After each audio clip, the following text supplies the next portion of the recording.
Okey, baik. So sekarang ni kita nak sambung bahagian facing untuk baju kurung. So setiap baju kurung tu pesak buluh ke, pesak gantung ke, pesak pahang ke, pesak riau ke, yang bahu dia jatuh, bahu dia yang turun 1 inci. So cara jahit facing dia adalah macam ni.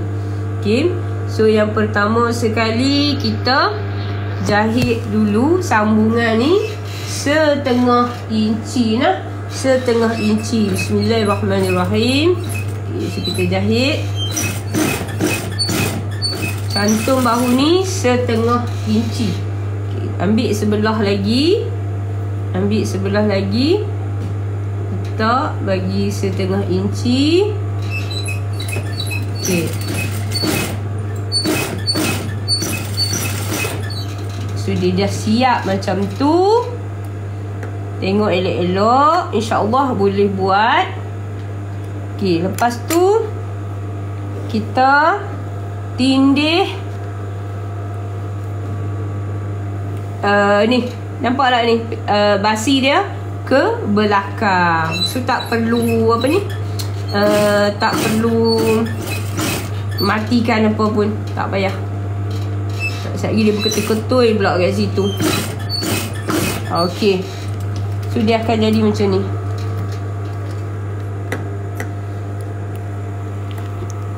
Okay. Okay, kita terbalikkan. So dia akan jadi macam ni. Nah. Okay, kemudian dekat hujung ni kita potong buang. Sebab kita tak mau tebal-tebal dekat kawasan leher tu. Okay. So kita biar dia macam tu. Okay. So lagi satu ni.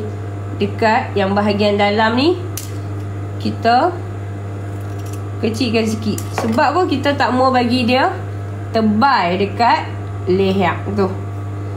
Okey. Sekejap ya. Okey, baik. Sekarang dah settle untuk bahagian facing. So kita ketepikan lah dulu. Kita ketepikan. Okey, kita ambil badan dia pula. Badan tu yang bahagian kain ya. Okay, so letak bahagian belakang dia dulu. Lepas tu kita ambil bahagian depan. Ambil bahagian depan. So bila nak buat baju ni kita ada pilihan lah. Sama ada kita nak settlekan leher dulu ke, okay, pesak dulu ke. Kalau Abi suka sambung pesak macam tadi, kiri kanan. Lepas tu Abi siapkan leher. So dia rasa sat saja. Okay. Yang ni pun pastikan basi dia setengah inci jugalah. Basi dia setengah inci juga.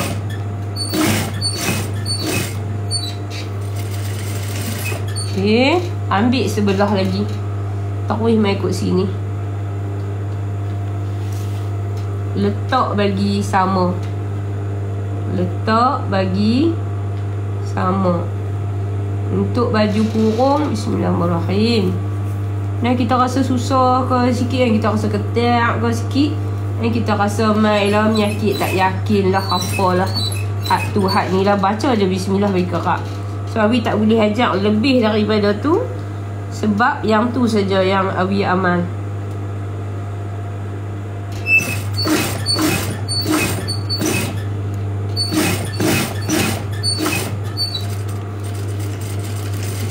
Okay. Bila dah sudah, yang bahagian badan baju ni pun sama juga. So kita kena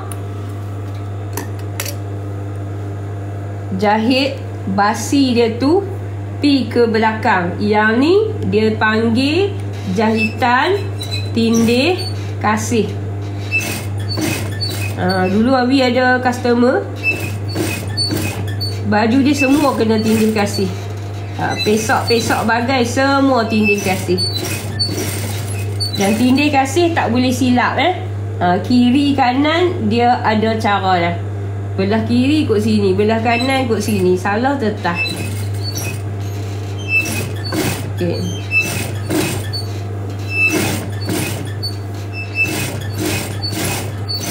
Okey. Lepas tu dah sudah.